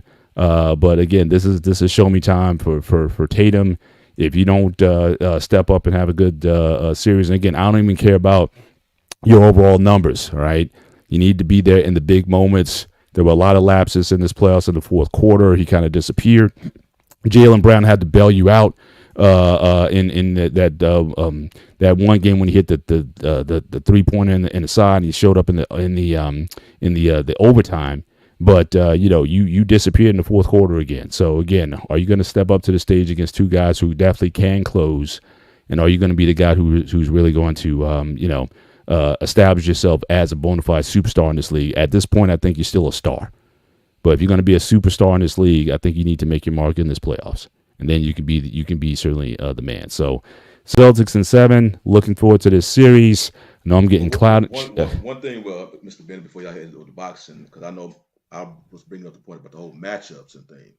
And I was just thinking about it. One key thing that the Mavericks do damn well is their alley-oops to their centers, Gafford and Lively. Yeah, they're very athletic. That can be a key matchup that Boston would struggle with. Oh, absolutely. Well, they were going to. Well, I knew going in because Porzingis, like I said, I knew with the aging system they got now, I knew he wouldn't be able to keep up with those guys. Now, I don't know if Porzingis is going to be even healthy enough to stay with those guys either. So again, they're faster, they're more athletic, similar to the Pacers, but they got the closers. So again, it's going to be are they going to really be able to stay with them for the entire game, and especially are they going to have those fourth quarter lapses? That's what I'm really concerned about. So again, I'm Celtics in 7. I'm going down with the ship. So we'll see. Trey says I'm a whining Celtic fan. I've been looking for championship number 18 since 2010 when we should have beat the Lakers and we didn't. So I've been kind of wincing ever since then. But yeah, I guess when you've because I always measure my benchmark as the Lakers. So as long as we have more championships than the Lakers, I was always good. We're tied at 17. I want that 18th. I want that 18th championship. Yes, I'm spoiled. Yes, I am. But that's what I want. I've been a Celtics fan since 1981, and I want that 18th banner to separate ourselves from the team I hate the most, which is the LA Lakers. The fact that we're on even par with them, I can't stand it. And so, yes, I'm desperate for this. I'm desperate for this 18th ring. So, yes, the Celtic Lakers rivalry has been going on since the 60s. It still hasn't died yet. I still think the war is on, and so I definitely want them to win. So, a lot of questions going to be answered in the Boston area regarding their dynamic duo. If depending on how this series end up, they can finally get that monkey off the back. Y'all leave us alone about this championship. We finally won one. Damn it, if they lose, it's gonna be. I think Tatum gonna get hit harder than Brown. Tatum gonna get hit pretty hard. But let me see, because I know you talked about the picks, Trey. You bragging again about how you had it right. So just want to make sure. Go ahead and say who how many games and who do you got? Because I see you said that you don't think that the Dallas can hang with the Celtics. I want you to give your pick. We're gonna say, let me see. Yeah, you're gonna be like burner account talking about Boston in 5. But see, Burning's hedging also. He said if it goes 6 or 7, it goes to the match. It goes to the match. You hedge it too, bro. You get him out of here. I think that was not this one. When you say they have a lot, the only thing is the Mavericks when they got PJ Washington, the fact that he can score and defend. Like thing is, you got to have wings in Boston is a wing team. So you can throw off the bench. You can throw forgot the young kid's name that was supposed to Green. You can throw Green in there. You can throw PJ Washington out there. You got some different guys you can match up. You can even come off the bench and give you minutes to play defense. Kid, there was an old lottery pick. He's playing in Utah. Dante Exum. So you got guys like that where you can mix and match. And you got a guy like a chess piece in what's his name, Maxi Kleber. So it's one of those things where it's like, damn, you left him open in the corner because it's like. It's Maxi Kleber I'm worried about. He hit it. I've seen him hit those threes. I've seen him come in and get that defense. So when they go small, I think the Mavericks definitely have an advantage as well. But the thing is, they can play both of those bigs because they can play both of them, and that's the key. I think Gafford that's the key though. That lob threat and the fact that Horford's gonna have to have a good series. If the Celtics are to win, Horford is somebody that's gonna have to come up really clutch. Might not be Finals MVP worthy, but you'll look at it and be like, well, he's mentioned. Well, Trey mentioned. Yeah, White. Well, again, Trey's mentioned Derek White. He would definitely be my dark horse pick for MVP should they win it. Horford, I just think he's too old, man. I think at this point, 38 years old. limit his He got some minutes and knowledge. whatnot. Yeah, so I don't think he's going to be able to keep up with these horses. So, but yeah, White, I could definitely see him making a solid contribution. And then the last finals I was in, he was the only guy that scored. I mean, that series would have went probably 5 games to the Warriors had it not been for White having that great fourth quarter to bring him back in the game. So he's certainly capable of bringing that kind of effort. So definitely looking forward to the series. Hopefully it goes well, so we have content for next week to certainly talk about. Looking forward to a good series, and you got great stars and whatnot, so hopefully they'll do well ratings wise. And again, definitely looking forward to it. But we're going to go into the last segment of the show, which is basically going to be our closing thoughts, but it's going to be a little bit different today because there's a couple topics specifically for just going to be random. But I want to give some time to Dante and Shawnee, given that they are Dallas Cowboy fans. And as much as we like to clown, as much as we like to, shame the Cowboys, but certainly Cowboys Nation certainly lost a Hall of Fame talent, arguably, as many have said, might be the best offensive lineman of all time.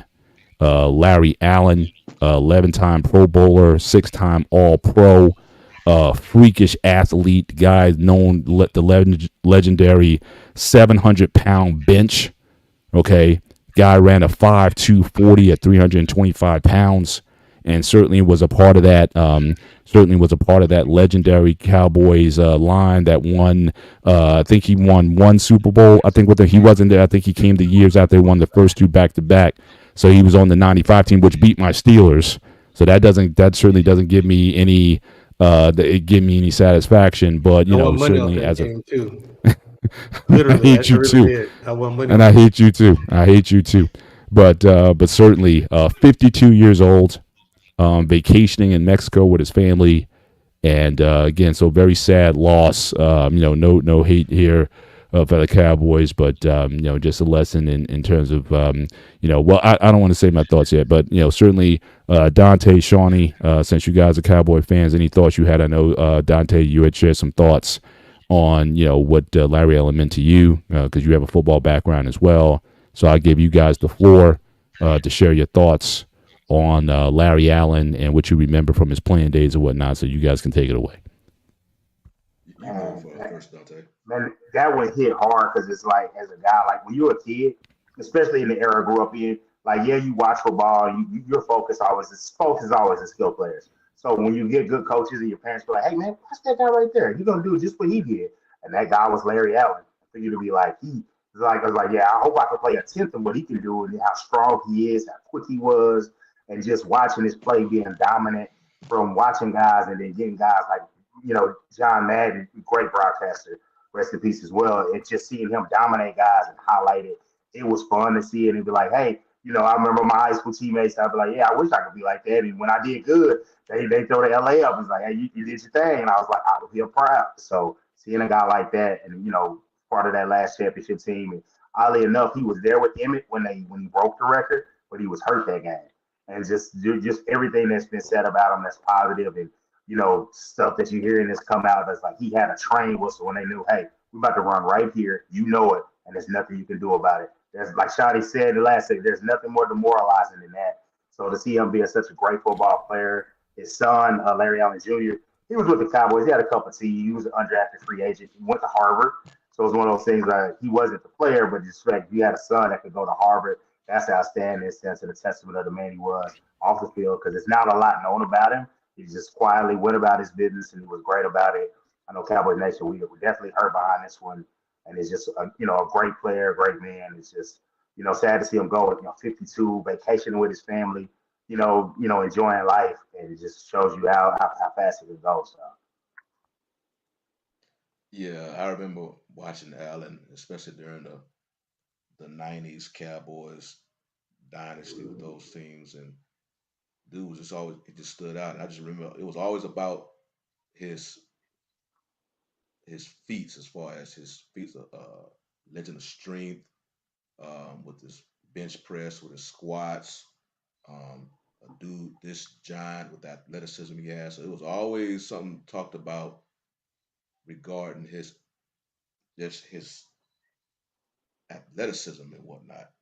And you hear former players, especially the players who actually played against them.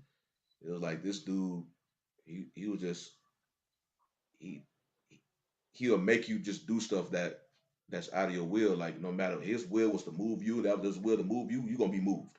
There's damn near nothing you can really do about it. And one thing though I was looking at was he made, because he was people may know him for most of just playing left guard, but he did play multiple positions on that offensive line. Left guard, left tackle, right guard. He made Pro Bowls on all of those and first team all pro for all of those. So this dude should have made the Pro Bowls and all pro teams playing three different positions on the line. So that just shows you, and I think he played all positions on the line except center. So that just show you how great of a player he was. And many times you just don't, and especially in football, the interior in both defense and offense, they don't get to do that, play in the trenches. They just don't get the attention. It's always about the skill players on the outside. But when you really focus on how just awesome how great of a football player those dudes in the trenches are, Larry Allen being one of the main ones, Larry Allen, Reggie White. Um, yeah, you heard about how Larry Allen had when he was going against Warren Sapp. But if you look at Allen's playing career, he was playing when there was like these hardcore defenders. Like a lot of the names that people be talking about now, they was going against Larry Allen.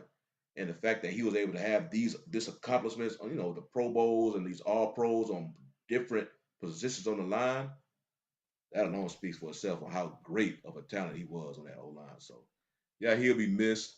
I know I heard he mentioned something about it on social media, but I never went to go look at it. But Emmitt Smith recently talked about it, so yeah, I saw was that. close with him and all that. Mhm. I think Troy Aikman mentioned something too, but like I said, I don't really go on celebrities' social medias and look at it like that. I just remember hearing it on the radio. They had something to say, and I know those two, especially Emmett, because Allen was blocking for him all them years. He definitely, took it hard when his passing. So especially because it was untimed, it's sudden death. So that definitely hits people the hardest when it's like that. I hear you. Trey Ferg, you want to close out on this subject here? I know you talk a lot about health and whatnot, and that's the first thing that I thought about. But you want any thoughts on when passing of Larry Allen? I mean, yeah, I thought it was, I thought it was, he was one of the best linemen, as that everybody already has mentioned, man. And just to that, man, listen. Wait, what did he die of? I don't think they really. Yeah, passed away when he was on vacation. Yeah, I don't think the thing came out yet. Sorry, Trey. No, I mean, just with that, man, just a good time for us as man, to get in better shape, man, and just try to maintain some, physique about ourselves as we get older. Our body is not as mobile as it used to be, is not as flexible. We, tend to not be as active, but, this is a great time of the year to just start thinking about eating healthy and being a little bit more active for your family, man, to be around a longer time, man. This guy was young. It seemed like 2024 has been one of those years for me. I've gone to maybe 4 funerals of people that, that I knew for a very long time, from my own father to guys that I knew and grew up with. So, just be more conscious of your health. Get your checkups when needed. Don't be afraid to get those ones that we all dread. But it's time, man. We got to take better care of ourselves, man, So, everybody get outside. This is the week. Everybody get outside. If it's sunny, man, go sweat. Start taking care of yourself, man, because we losing people too young. That's why we ain't got time to be fighting over the bullshit, man. Get out here and live life at your highest capacity. Appreciate it. Thank you for sharing thing. Yeah, and I was just thinking the same thing. So I also thought about the passing of Reggie White. He had passed away in his sleep also. And I don't know what it is. Sometimes with these bigger athletes, they don't have a long life. A lot of times when you're that big, And I know some guys, I know some linemen who've done radical, like, major weight loss and whatnot to take all that playing weight off. You don't need to be 300 pounds in your 50s. So, definitely guys who, but just in general, as far as taking care of your health, I mean, see the doctors, again, when you're 50 plus, get your colonoscopies, get your digital exams, get all that stuff done. I mean, we don't need to be losing brothers like that too early. And again, for like I said, these guys just sort of sometimes just die in their sleep, breathing problems, sleep apnea, all kinds of things that are taking guys out. If I may, you probably won't make it to 50 if you're 300 pounds. Just saying, you probably won't. Plenty of people do, but they don't last much longer than that. If you're going to be 300 pounds, whatever sport you're in, do it for as long as you're into that. But once you retire from that, immediately start losing the weight. Yeah. Immediately. I mean, cold turkey. You need to get out of there. Because you're in your late 30s with 300 pounds, you're in trouble. You're in trouble. Yeah, and it's tough because I think a lot of these guys have to battle sometimes just the depression of leaving. I mean, it's like you had a reason to kind of get up every day. I think it also speaks to purpose also. You got to have a reason why you want to get up every day and do things. And for a lot of these guys, once they leave the game or whatever, they have no motivation to get up at 6 a.m. in the morning and run and do all the things that they had to stay in shape. So, he said it's hard to get up at 4 a.m. and run when you're waking up in silk sheets. Yeah. So waking up in the morning and run, you're waking up in silk sheets. It's very it's very difficult. So but moving on from that, I guess I'll segue into boxing with my closing thought for the day. And this, I'm glad Mandrill came up for this. He may not like what I'm about to say, but I just want to sort of give this retrospective. There's a gentleman who, unfortunately, I always say that, as much as I love boxing, sometimes you always see the guy who has one fight too many. And I said after his last performance, Deontay Wilder should have retired after the Joseph Parker fight. It really should have retired after the third Tyson Fury fight. But, again, suffered a devastating knockout by Zhao Zhang over the weekend. And, so it was just sad to see that. I didn't want to see that. Him go out like that, but some of these guys, they just take one too many, and hopefully he'll be all right in the future. But I just want to give respect to Deontay Wilder. I mean, look, the guy started boxing at like 21 years old, and he got into boxing. I think he played basketball for he's like 6'7", so I think he played basketball a lot, but really wasn't good enough to go professional or anything like that. So he turned to boxing because he had a birth of a daughter who had spina bifida.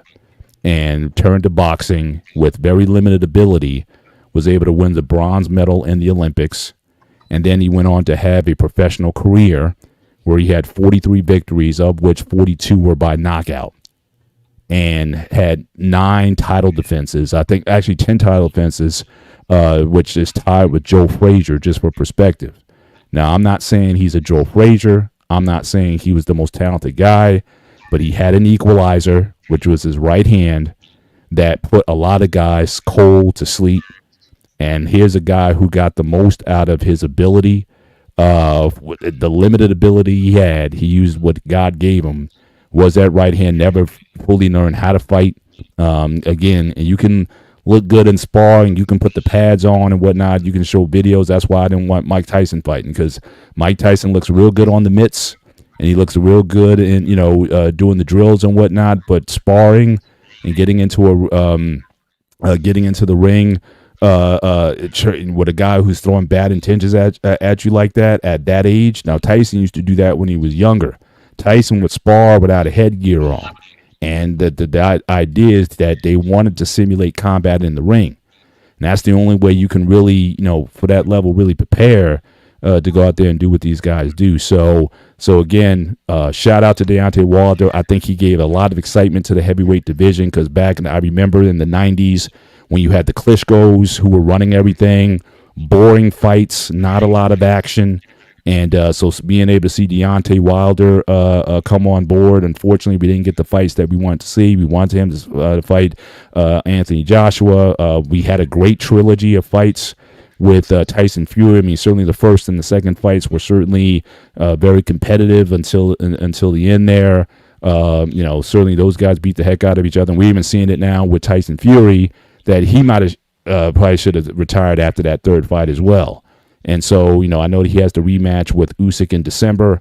We'll see how that goes if he still has the heart for this. But he might want to step away from the ring also. But I just want to give a shout out to Deontay.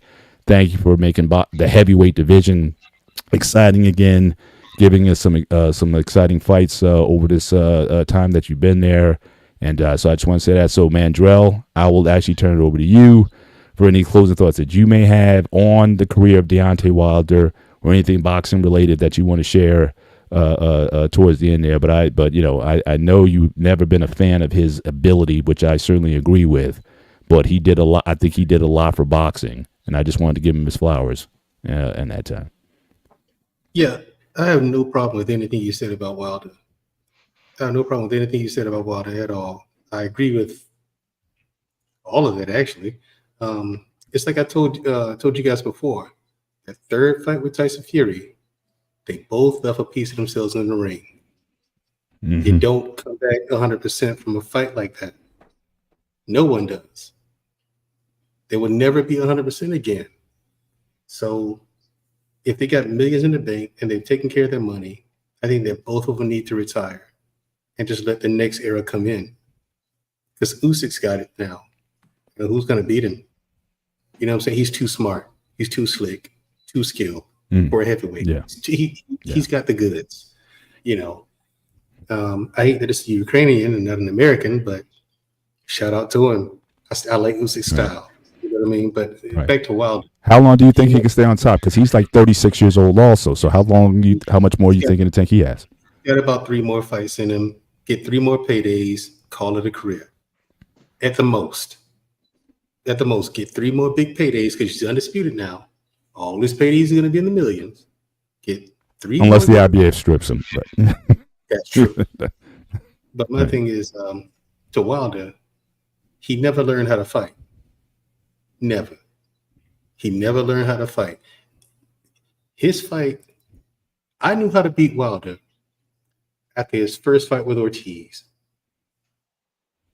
I figured out how to beat Wilder. Okay. Then you saw him in the Tyson Fury fight. That I already knew because I already been to his gym. I've seen him spar. Number one, Wilder didn't really train. He doesn't.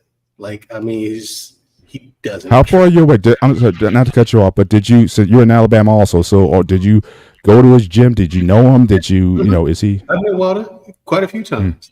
Met Wilder quite a few times. He doesn't train. He doesn't. That's why you see him in the later rounds. He's gassed. Even in him with his first fight with Fury, he was gassed at the end. He knocked Fury out in the last round, but his tank was empty, dude. That's why he lost the rest of the round, when Fury got up. But he's training the wrong way for boxing. Everyone around him, including that head trainer, I think the only one who told him differently was Mark Breland. And he fired Breland for looking after him and telling him the right things to do. Everyone else, JD, well, it's working for him. Yeah, but he's a one-trick pony. He has one trick. That's it. He doesn't slip punches. He doesn't throw combinations. His footwork is trash. He doesn't do squats to strengthen his legs. He doesn't jump rope. He doesn't do road work. All he does is go in there, he hits pads and do some head movement drills or some mobility drills. I'm just like, yeah, that ain't enough, bro. He spars. Yeah, but that ain't enough. But anyway, my point is he never learned how to fight. But he's done great things for boxing. I agree. He brought excitement back to it. It's just a lot of fundamentals that he was missing. And it shows when you're up against a person who's gone beyond the fundamentals. Like he got caught with a right hook. But look at the way he threw his right hand. Yeah, totally. Yeah. But it's just like, remember I talked to you about, I was like, amateur hour. I told you, Paul, it's an amateur hour. It was an amateur hour. Yeah. Just amateurish at best. And I was like, yeah, he got caught the right hook because he throws his right cross across his body. Now, Ortiz's problem is that he slipped to the inside. Zhang didn't make that mistake. He slipped to the outside. So when you slip to the outside, not only is his fist way over here, his foot's off the ground, so he's off balance. Right hook. Done. Done. He leans in. He reaches in. His foot's off the ground. He overreaches. It's just amateur hour with him. And it's just... Yeah. And he's not the same fighter. Even in that last fight before this one, you were absolutely right there too. He didn't want to throw. Right. When again, it's like for a fighter when you don't want to throw anymore, you don't want to take those hits, and you don't want to commit yourself. You want to protect. That's the time to get out. It's like a football player. Like when they say a football player has a certain number of hits that you're willing to take. And when you don't want to take those hits anymore, it's time to get out. Oh, yeah. And he just sat in the ring, did nothing. And I'm just like, okay, bro, it's time to go. Yeah. He forgot even the little bit of fighting that he knew. These last two fights, you can tell he forgot. And it's because that's what happens, fellas. Dante, Shawnee, when you fight 3 times in 5 years, you lose shit. You forget it. Okay? Yeah. Remember that. You fight 3 times in 5 years? Yeah. You don't use it, you lose it. That's why Terrence Crawford is different from the rest of them. Terrence Crawford lives as a fighter. He trains all the time. But he's been inactive since that last fight, though. I was getting to that. Okay. Hasn't been active yet. So even with Terrence Crawford, as he's the most skilled boxer in all of boxing today. Facts. Hands down, period. Facts. But you don't want to get rusty. You gotta get active. No matter how much you train, you still need to get in that ring and get in front of it. Because that's what happened to Spence for the most part. It was a big fight, and for some reason, fellas, there's some guys who in the ring they fight like world champions. But when they get in the training, they fight like world champions. But when it's fight night, and we go out there, and them big bright lights, and all that crowd is around, them lights hit them, and they just kind of disappear. It's like, what happened to you? You train for this like for months, dude. What you know better than they're making mistakes they know otherwise wouldn't, and they just kind of shrink inside themselves. I think that's what happened with Spence. But back to Wilder, he had a fantastic career. In my opinion, he went a lot farther than I think he should have, given his ability. Right. But like you said, me and Teddy Atlas call it the great eraser. All the mistakes you made have been erased with one punch. One punch. And the thing is, hey, hats off to him. He learned how to use that. But when you face somebody who knows how to get around it and sees the rest of your flaws, but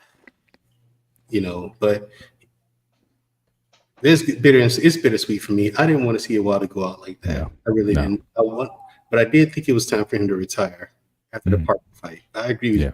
I don't have a problem with anything you said at all tonight. I agree wholeheartedly. After the Parker fight, I thought he should have just called it quits.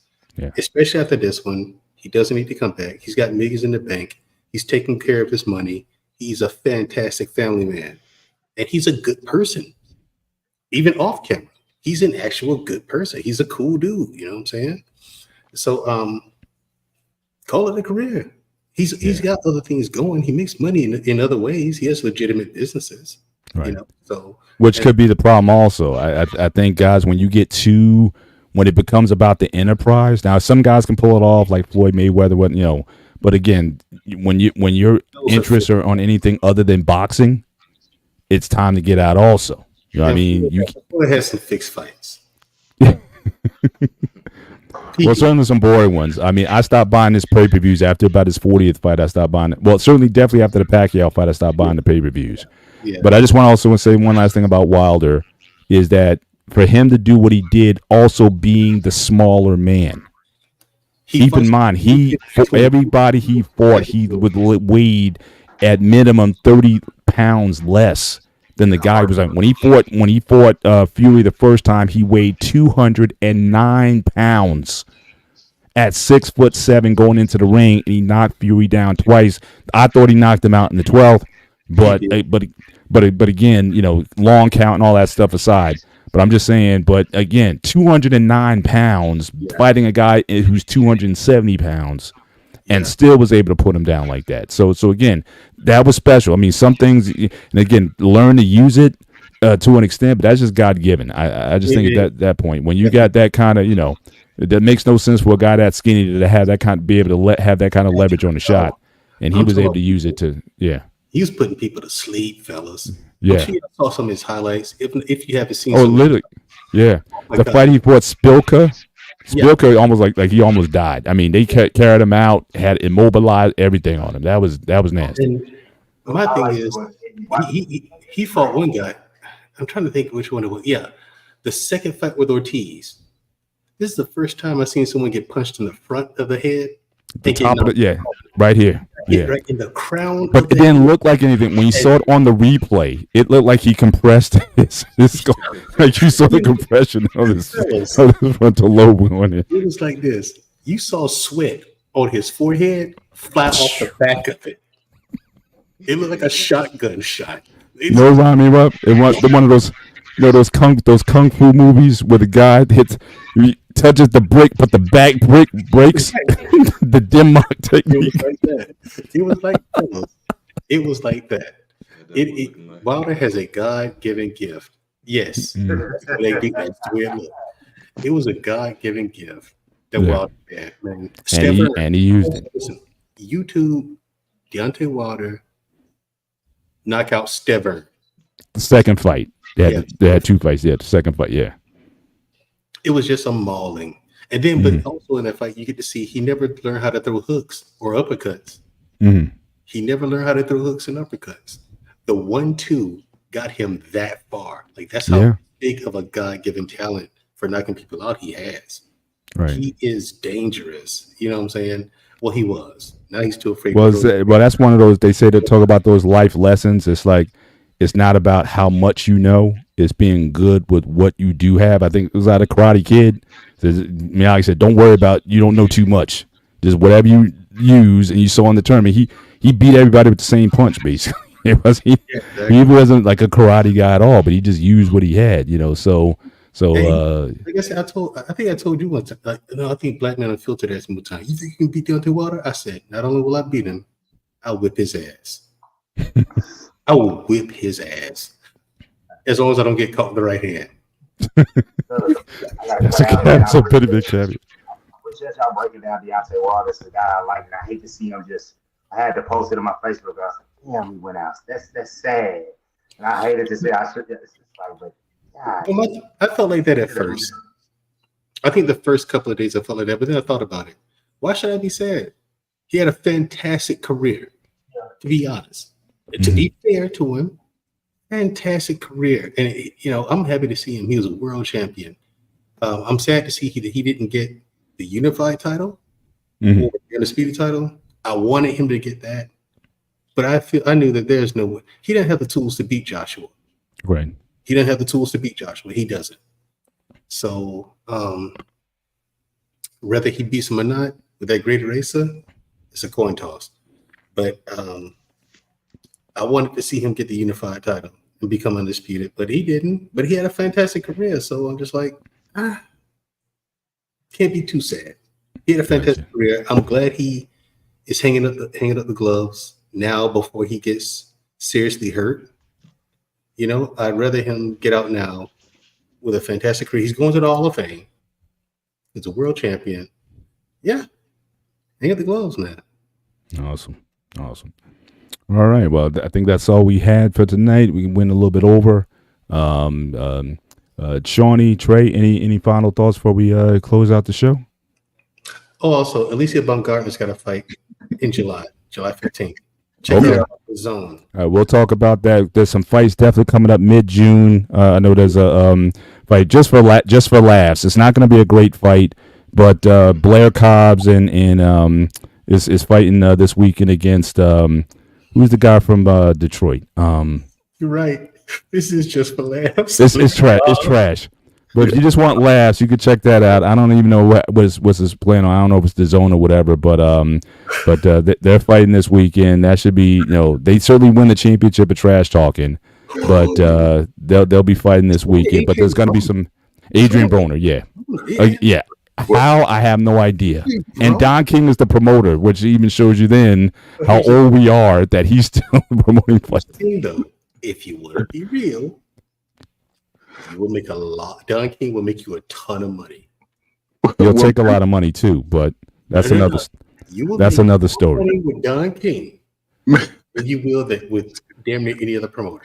But he'll be broke at the end of the day also. No. That's the way the other ones use it. Ask Larry Holmes. Look what Larry Holmes did to Don King money. Look at Mike Tyson. Look at Mike Tyson. Mike Tyson beat him up in the street. Mandrell, based off what you said, get Don King to promote you and Deontay Wilder fight. 10 rounds. I'll pay for it. I'll pay. Don't tell me. I will do it. I will do it. And I would do it. Man. And here's the thing: it makes me regret not doing it. I went with Bob. Look, I went with Bob Arum, and you never knew I existed. Mm-hmm. That's why I hate the Bob Arum. To this day, I hate Bob Arum. You don't like Bob Arum? I don't. I can't stand. I promoted the greatest fights of all time. I've been there since the 70s. Don King was a puppet. I was the one who was there the whole time. Sounds just like it. Don't give credit to him. I'm the man I was there with Ali and Holmes and all those guys, man. Don King promoted the most historic fights in boxing history. All Don King. Now you got to keep an eye on your money because he will take some off the top. But if you keep your eye on it and you call him on it, he'll because he don't want a lawsuit because he'll lose the lawsuit. Yeah. Teofimo Lopez, he's fighting this month too. Next week, certainly I could do a boxing rundown. I can give the schedule in terms of because there's fights coming up in June. I know Tank Davis is fighting later this month as well. So June, July, a lot of big fights coming up. We can certainly do some previews of those fights coming up as well. But we're definitely well over time for the show. But again, thanks for Brother Mandrell. Thanks for coming on and sharing your thoughts.